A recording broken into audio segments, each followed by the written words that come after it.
Namastê, Namaxé, tudo bem, pessoal? Hoje vamos dar continuidade a mais uma aulinha, né? Um estudo do nosso centro, a forma que nós fazemos. Não significa que é uma regra para ninguém, cada um faz a sua Umbanda da forma que lhe convier, e se funciona para você, muito axé no seu trabalho. Nós vamos passar para vocês algumas ideias que a gente compartilha dentro dos nossos trabalhos e, inclusive, logo a gente começa a ensinar a fazer alguns ebós, alguns trabalhos. Então eu tenho a Voz do Além aqui que vai me ajudar hoje com algumas perguntas que a gente formulou. Então vamos lá, Voz do Além. Qual é a primeira pergunta? Bem, pergunta: o que seria o contra-egum? Eu tenho visto muita gente dizendo assim: Umbanda não tem contra-egum, isso é coisa do candomblé. Vamos o que a gente entende por egum. No Omo Orixá, Omo significa filho, né? O candomblé propriamente puro, a partir do momento que a pessoa desencarna, o egum é despachado. Egum, o culto a egum existe especificamente, principalmente na ilha de Taparica, o culto aos eguns, o culto de Babá Egum, mas egum é espírito desencarnado e o que você faz é despachar. Nunca é bom ter espíritos, eles cultuam orixá, não tem desencarnados. Assim é propriamente o candomblé. O contra-egum serve justamente para você ir dentro dos rituais e estar protegido contra egum. Então você vai utilizar. Esse negócio de colocar na canela também não funciona muito, viu, gente? Aquilo é mais estético, o pessoal do surf aí, né? Assim, o pessoal do surf que gosta de usar. Mas o contra-egum é no braço, o contra-egum não é amarrado. Às vezes a pessoa quer colocar uma conchinha que fica mais bonitinha, não é uma necessidade. Se você trançar as palhas do velho, colocar um otim, né? A pemba, né? Pronto, já está consagrado, pode ser utilizado. Inclusive tem um bingueiro, você pode usar na cintura também. Então essa coisa de dizer que contra-egum não pode ser usado na Umbanda, pode. Mas o nosso conceito de egum na Umbanda é o seguinte: nós trabalhamos com egum, nós incorporamos ancestrais, nós incorporamos entidades, não é orixá.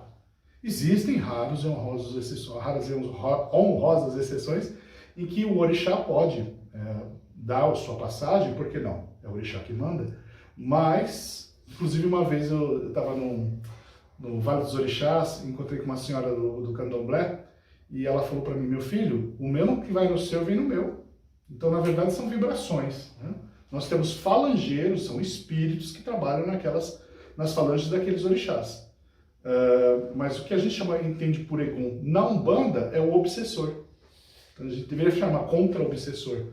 Então, quando a gente usa, principalmente na época de Semana Santa, quando o corpo está muito aberto, mulheres grávidas, a mulher que está nos dias da menstruação. Quando você está muito aberto, muito frágil, você usa o contra-egum. Mas tem outro sentido. O egum para nós significa espírito sofredor. Então é disso que a gente se protege. Vamos lá, qual é a próxima pergunta? Segunda pergunta: o que é ebó? Ebó é uma comida ritual, não só comida, mas ela é um preparado magístico com alguma finalidade. Para abrir caminho, para fechar caminho, para poder abrir a cabeça, para poder abrir os pensamentos, para abrir o coração, para poder... Enfim, ebós são infinitos. E cada nação tem a sua forma de fazer ebó. Eu tenho um amigo muito querido que ele me mostra sempre os ebós, sempre não, alguns ebós, ele pede para eu reconhecer, porque o culto no Rio Grande do Sul é diferente do nosso. Eu vejo banana, picadinho de carne, o que é? É um ebó para Xangô, e esse Xangô é de Herê. Lá é diferente, os ensinamentos lá são diferentes. Vou dizer que não funciona? Pelo contrário, funciona e funciona muito. Então, o ebó é uma comida, é um preparado com alguma finalidade magística, sempre com alguma intenção. Aí vão dizer, a Umbanda não faz ebó. Pela Umbanda de Zé de Moraes, que foi um kardecismo que se tornou ritualístico e começaram a vir entidades da Umbanda, não tinha tanta influência africana. Só que no Rio de Janeiro já tinha macumba carioca. Então, quando começou a haver um contato maior entre a Umbanda de Zélio e a macumba carioca, por que não absorver os conceitos bons do kardecismo e os conceitos bons que você traz também da macumba carioca. Então pode haver essa miscigenação e o conhecimento pode ser transmitido. Qual o problema? Então, assim como você pode aprender com a macumba carioca vai aprender com o Zé de Moraes. E assim como nós aprendemos com o candomblé aprende com a gente. Vamos falar sobre Omo Orixá? Teoricamente, no candomblé não pode haver incorporação de espíritos, né? Então nós temos o caso que com o tempo, fora o Almas Angola, que trabalha também com ancestrais, existe essa questão de incorporação de espíritos, que são os ancestrais, enfim, mas que não são tidos lá como se fosse Umbanda, é o culto de Almas Angola. Aí quando a gente vê o candomblé, oficialmente não pode ter espírito, mas a figura do catiço, do Exu, da Pombogira, sempre tem. Você pode ter certeza que a Mãe de Santo toca o trabalho de orixá, mas ela atende no cantinho dela lá, com os Exus e catiços. E muitas vezes vem até caboclo, muitas vezes pretos velhos e até vem boiadeiro. Então, se é candomblé e está tendo espírito, então é Umbanda. E se é Umbanda e está tendo influência do candomblé, então é candomblé? Não. Está havendo um contato entre as religiões, elas podem deixar de ser puras. Tem muito conceito do candomblé aqui no Brasil que é diferente do conceito lá na África, né? Muita pompa, muita beleza, muito tecido, muito tafetá e paetê, que lá é muito mais simples. E o orixá vem de lá. Então, eu li esses dias que se o orixá ligasse para luxo, ele não baixava em pobre. E a verdade é essa. A verdade é essa. Então essa coisa, vocês não podem trabalhar, não tem como dizer que no Brasil que aquilo é puro, porque nós estamos crescendo e aprendendo juntos. O próprio candomblé não existe na África, existe o culto original ao orixá e cada um na sua cidade, né? Na sua região, no seu reino, mas dizer que aqui é o certo é a mesma coisa que dizer que a santeria cubana está errada, entende? Mas existe sim esse contato, pessoas estão trabalhando no candomblé, né? Aí fala o candomblé traçado, não, o molocô, né? A umbanda traçada ou trançada, quando trabalha com o conceito de orixá, ninguém está proibido de nada, contanto que aconteça que tenha caridade. O que é umbanda? Paz, união, né? É um mundo cheio de luz, é amor, é caridade. Se está sendo feito isso, não importa. Se você estiver pintando seu preto velho de azul, faça do jeito que lhe convier, desde que pratique o básico que a Umbanda prega. Próximo. Terceira pergunta. Qual o significado dos tambores dentro da Umbanda? Pois Zé de Moraes tinha tambor? Não. Originalmente, no começo, era uma reunião espírita, que foi quando o caboclo Sete Encruzilhadas veio e disse que a partir daquele momento a Umbanda estaria fundada, que a Umbanda naquela época se chamava Alabanda. Nisso já existia uma macumba carioca que tocava o atabaque. Inclusive o atabaque vem do Sudão, do antigo Zaire também, os costumes do toque do atabaque. Com a concretização do candomblé no Brasil, aí criou-se os três tambores, né? Que é o rum, o lei e o rumpi, e que são tratados com reverência, inclusive como se fosse um santo. Você faz uma reverência aos três atabaques. Quando você tira isso do culto, isso não enfraquece o culto. O pessoal que pratica a jurema sentada, era com maracá, né? Jurema de mesa. Existe o pessoal que praticava também com tambores, mas por causa do senhorzinho não podia. Minha mãe de santo não tinha barulho de nada. No máximo era um ponto para a entidade baixar e fila de 100 pessoas para serem atendidas e com muita caridade. Então, hoje as pessoas, não, vocês não podem usar os atabaques são próprios do candomblé. Tá, já está errado aí. Aí, se você está louvando o orixá, por que tem que ser só o atabaque? Que hoje os modernos, né, quem tem condições, está tocando violão, daqui a pouco está tocando ukulele, está tocando bateria. O som está te conectando com o orixá? Quem sou eu para criticar? Né? O Santo Daime, todo mundo sabe que eu gosto muito dos trabalhos xamânicos. O Santo Daime na Holanda, eles tocam violino. E o violino é próprio do Brasil? Não. É o som eleva, não eleva? Por que criticar? Ah, porque o tambor imita os batimentos do coração. É a sua ritualização. Se você quiser tocar flauta no trabalho de Umbanda, não atrapalhando a sua ritualística, não atrapalhando ninguém, eu acho que é criticar demais o trabalho do outro. Então eu não estou aqui para isso.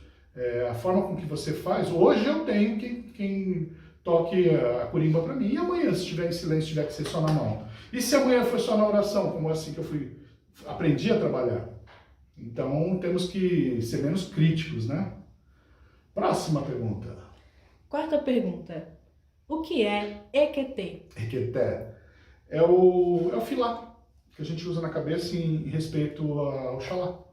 Existem alguns terreiros, se não me engano, o Guaraci de Oxóssi usa. Eu sei alguma coisa do Guaraci, muito respeitado no Brasil e no mundo, porque amigos meus da Califórnia usavam uma toalha branca na cabeça. Aí eles falaram, a gente aprendeu lá no Brasil, lá no Templo Guaraci. Eu falei, ótimo, coloca uma toalha branca na cabeça em homenagem ao Oxalá, ótimo. Se tiver um filá, use um filá. Mas isso não... E o Equeté é próprio do culto ao orixá. Qual é o problema se você está cobrindo a sua cabeça em respeito ao orixá? Se você quiser colocar um cap, aliás, um kippah, né, que é aquele solidel judeu, qual é o problema? Você está mantendo o seu respeito ao orixá. Agora, na origem, a gente usa o branco por causa de Oxalá. Agora, existem hoje umbandas novas, né, que estão se criando, se estão co-criando, que usa-se o dourado. Vocês sabem de uma linha de umbanda hoje, que é a umbanda sagrada, usa o dourado para se diferenciar a linha deles. Que acho que é tudo uma linha só, né, na lei de Oxalá. O uniforme deles, né, é aquela estola dourada e o filá dourado. Existem aqueles que usam azul. Eu prefiro usar o branco, quando eu não esqueço, né, gente? Quando eu não esqueço, porque eu sou esquecido. Mas criticar o outro que não está usando também não é correto, né? É a ritualística dele. Quinta pergunta. O que é Bori? Bori. O que é Ori? Ori é a cabeça. Tanto que a gente fala, não pode molhar o Ori com tal coisa. Ori é a cabeça. Bo é comida, né? Quando a gente faz... Bo é comida. Por isso o ebó, né? O Bori significa dar comida à cabeça. Isso é próprio do candomblé. Existe toda uma ritualística. Você vai dar corte a Exu, você vai dar corte aos orixás. A Umbanda faz corte? Propriamente dita, não. Agora, se a Umbanda for traçada com linhas mais africanistas, ela pode fazer isso. Na nossa casa nós fazemos? Não, não há necessidade. Nós temos outras formas de fazer o egé, que às vezes se torna até mais forte. Mas na nossa casa, né, cada um faz da sua forma. O Bori é uma ritualística em que você fica deitado na esteira, fica com todas as comidas dos 16 orixás, e Exu alimentado primeiro, em que você está alimentando a sua coroa. E você vai ficar sobre um preceito, algumas coisas que você pode comer, não pode comer, um tempo que você vai ficar assim. Tem casas que ficam um dia, tem casas que ficam 3 dias, né? Mas é um retiro que você faz e para ficar em conexão com o seu orixá. Sexta pergunta. Sobre o corte, qual o significado dele e por que a Umbanda não pratica? A Umbanda não pratica porque ela não é 100% africana. Ela tem conceitos indianistas, né, aborígenes, ela tem conceitos africanistas e ela tem conceitos kardecistas ou cristãos.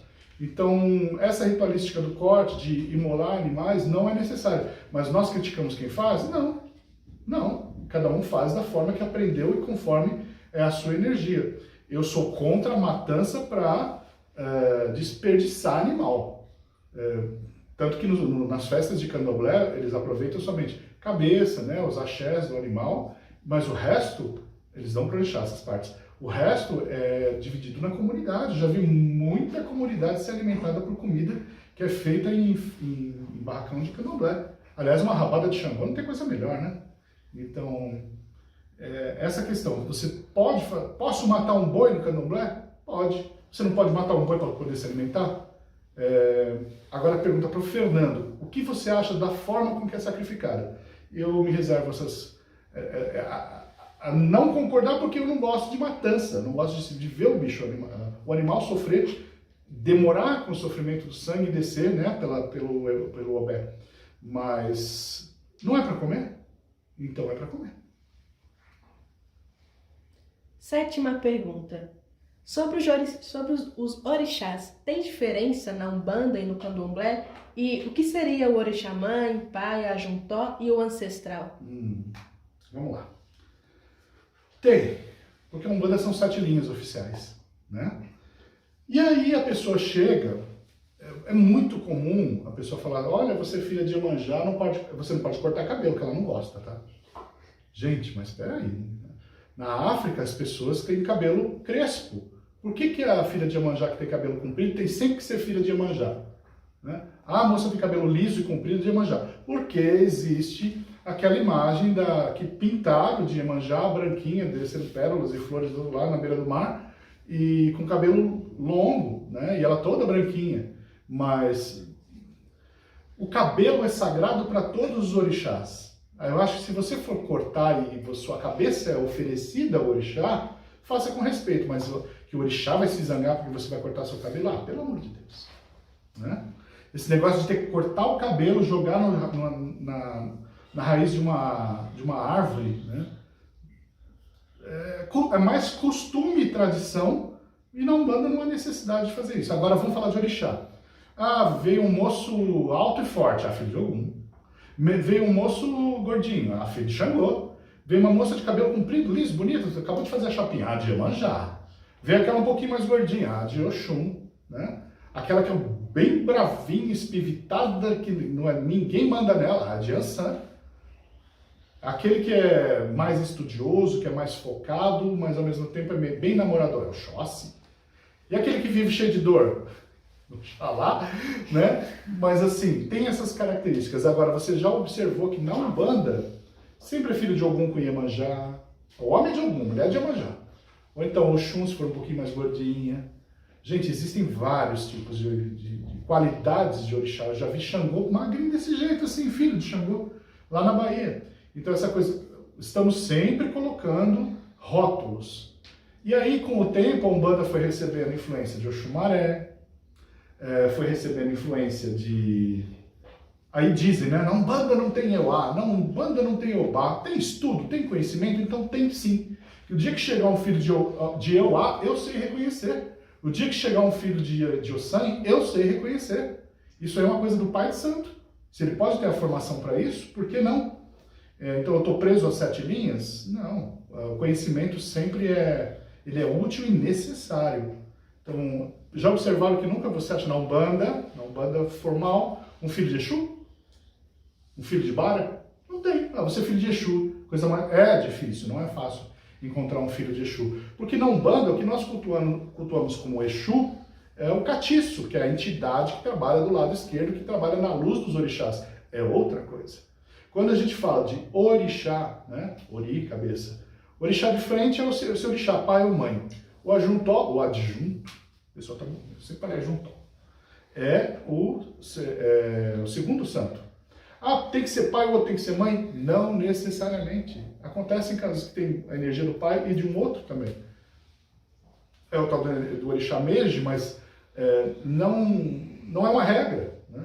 E se o orixá oficialmente tem as duas sexualidades, tem as duas, né? O lado de Oxumaré, e o lado que é masculino, e o lado do Euá, que é o feminino, então ele não pode ter as duas frequências. Então não confundam gênero sexual com orixá. Ele pode se completar. É que para nós normalmente é um pai e uma mãe, mas pode acontecer pai com pai e mãe com mãe. Não existe Ansa Onira, não existe Oxum Apará, não existe Ogum Xoroquê. Esses aí são os mais populares porque o pessoal veio assimilando, mas existem muitas e muitas outras. O Xóssi Erinlê, que Erinlê, na verdade, é um orixá específico, que ele se tornou qualidade. Mas oficialmente, orixá de frente, ajuntó ou adjunto, ancestral ou umbigo, orixá de pé e orixá de mão, ou ajuntó direito ou ajuntó esquerdo.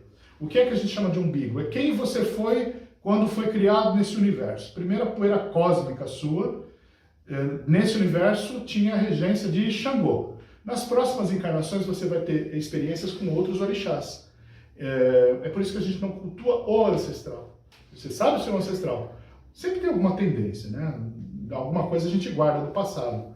Mas você vai ter uma experiência com outros orixás justamente para aprender. O que a gente chama de orixá de pé e mão, ou orixá de lado direito e lado esquerdo, são os compensadores. De repente eu sou uma pessoa, um exemplo, Oxalá, muito pacífico, Yansan, muito guerreiro, e lá atrás a gente tem uma Iemanjá muito chorona, né? Para compensar essas emoções, a gente vai ter uma Oxum, que é emotiva, e um Ogum, que é guerreiro, entendeu? Então são aquelas energias que formam o DNA espiritual dessa pessoa. Isso é o orixá, como é formado o ori da pessoa. Mas existem linhas de candomblé que arreiam os 16 orixás. O Jeje, por exemplo, cada ano você vai colocando um santo. Então, no nosso entendimento, na nossa escola, na nossa prática, é assim que nós trabalhamos. E o orixá de pé e mão nem sempre é revelado de imediato. Demora até o pai de santo perceber. Aí é experiência, né? Tem gente que já chega no terreiro que não sabe qual que é meu Exu, qual que é meu pombogira. Calma, que a gente não sabe nem se você é filho desse orixá mesmo. Tem gente que jogou o buzo lá na Vila Groselha e disseram para ele que ele é filho de Ossanho. Chega aqui e não tem nada de Ossanho. Então calma. É a experiência que a gente vai entender essas energias. Vamos lá. 8ª pergunta. O que é trunqueira e qual a função dela dentro do terreiro? Trunqueira ou tronqueira é o espaço onde é cultuado Exu, onde existem os assentamentos, para poder cultuar a energia que absorve, né, o que tem de negativo. Enquanto o congá é irradiador, a tronqueira absorve. Então é onde são feitos os trabalhos de esquerda, são os trabalhos de limpeza na casa. Algumas pessoas vão chamar de quarto de Exu, eu chamo de tronqueira porque é lá que estão os meus fetiches, né, que formam esse assentamento de Exu. De vários Exus podem ser assentados. 9ª pergunta. O que é oráculo? Oráculo é toda a forma de leitura de sorte, de futuro, de destino da pessoa. E tem essa questão. Umbanda não pode ler búzios. Eu já vi filho de candomblé de muitos anos, mãe de santo, que não sabe ler búzio. Mas por que não sabe ler búzio? Porque não estudou? Não, porque de repente não tem aquele dom. Joga, mas não deu a visão. De repente não tem o axé daquilo, tem o axé de fazer um ebó e sua vida ir para frente. Tem muita EQED não incorpora. Mas a EQED faz um ebó para você, meu filho, você sara da doença que você tiver. Passa uma farinha no teu corpo, sara. Então, o oráculo é a forma de conversar com o divino. Originalmente, o oráculo do candomblé, do Ifá, você fala com o orixá através do opelé, através do obi, da lubás, dos búzios, né, que é o cauri, é o Ifá. Você fala dessas formas. Mas com o tempo, como eu disse, a consulta, e o brasileiro gosta de se consultar, ele quer falar com a entidade. Foi chegando esse tipo de entidade, principalmente Exu Pombogira, que dá consulta, né? Com o tempo, as coisas vão se adaptando. A Umbanda pode jogar búzio? E se o pai de santo foi do candomblé e resolveu, num determinado momento, passar para a Umbanda e tinha dom de búzio? É filho de Oxum com visão de Euá. Então, eu já vi muito engenheiro formado que não consegue trabalhar. Eu já vi muito padre formado que queria que saiu do seminário, já estava lá e desistiu porque não sabia rezar missa, não fazia com o coração. Dom é uma coisa. Hoje em dia todo mundo é pai de santo, né? Procura-se filhos de santo, porque hoje em dia todo mundo é pai. Oráculo é uma coisa muito pessoal, porque você tem que ter o dom de ver, o discernimento e como falar com a pessoa, porque dependendo do que você fala com a pessoa pode ter um destino ruim ou mal. Tem a forma de falar com a pessoa. Eu vou dar um exemplo. Esses dias eu atendi na mesa radiônica uma pessoa que estava sendo obsediada pelo próprio marido.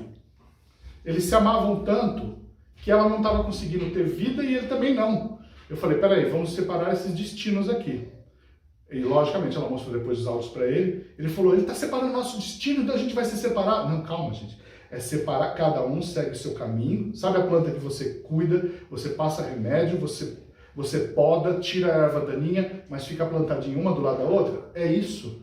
Então, a forma com que a pessoa pode interpretar não é a forma que o Pai de Santo falou, né? Ou qualquer oraculista. Tem gente que interpreta de uma forma tão direta que é aquilo, né?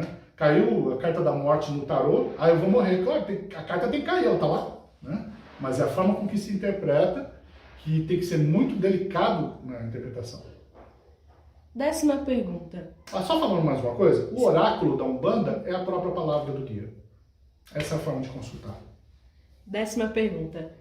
O que é Euó? Euó. O que é Euó? Eu gosto quando eu falo essas palavras africanas que ninguém sabe. Gente, é Kizila. É a Kizila. O conceito de Kizila no candomblé é uma coisa.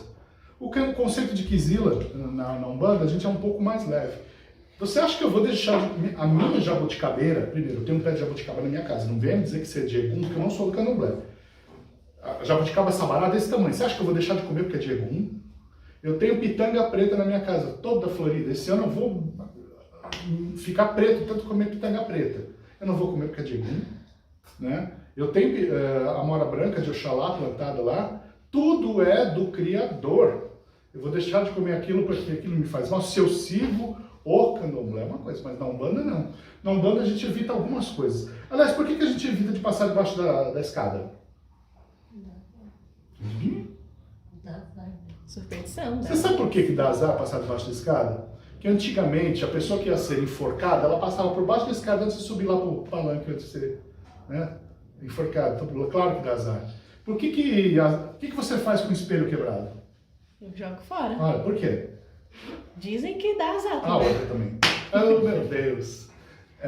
Na verdade, pensa na realeza francesa, aqueles quartos cheios de espelhos, aquelas coisas lindas, maravilhosas, e falava assim, ó, não pode quebrar um espelho, senão vai dar 7 anos de azar para você. É claro que o moleque vai limpar mais devagar, não vai? Então essa que é a questão. Antigamente se ameaçava, é a mesma coisa da manga com leite. Manga com leite. Pode manga com leite?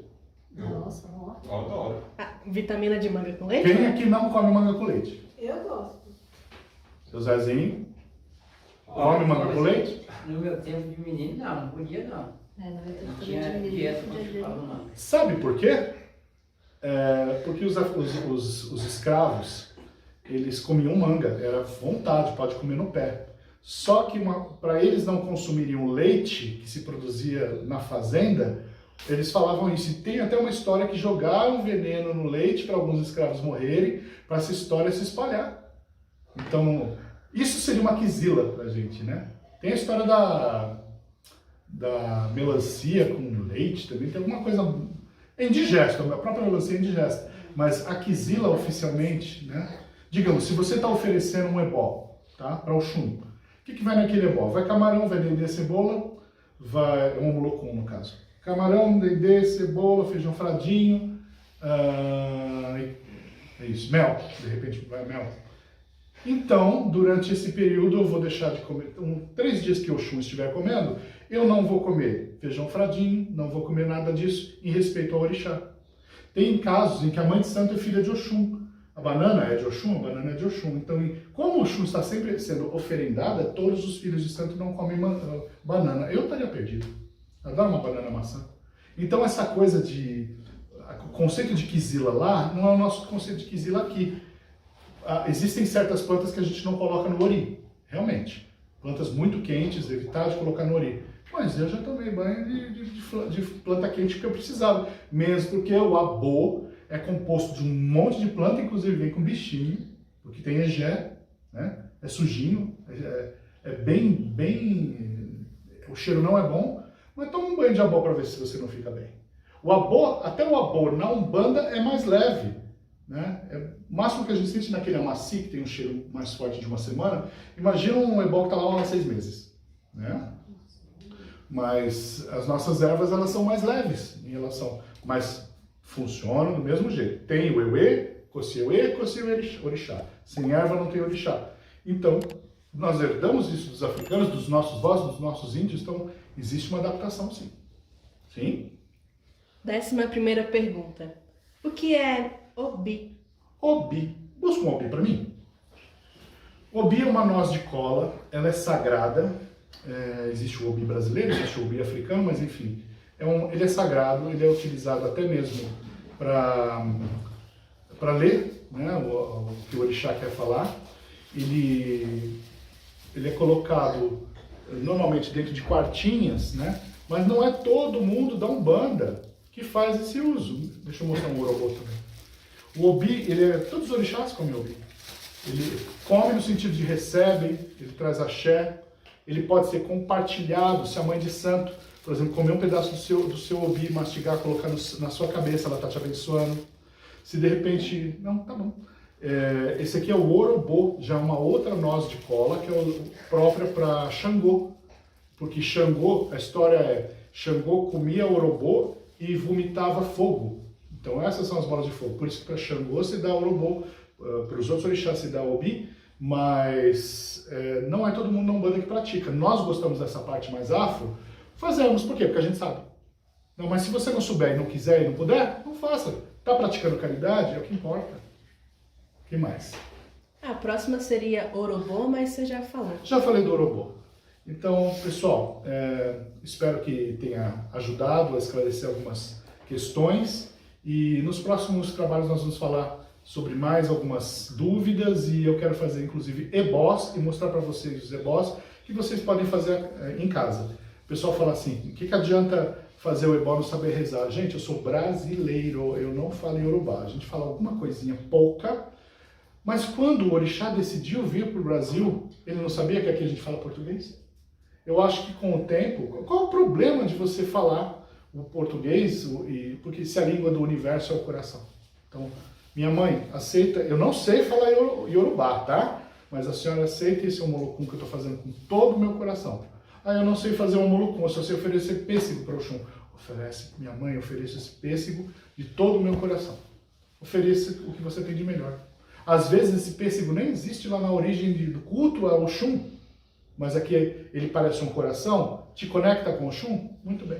Faça da sua forma, desde que não faça mal a ninguém. É isso, pessoal. Axé para todos vocês.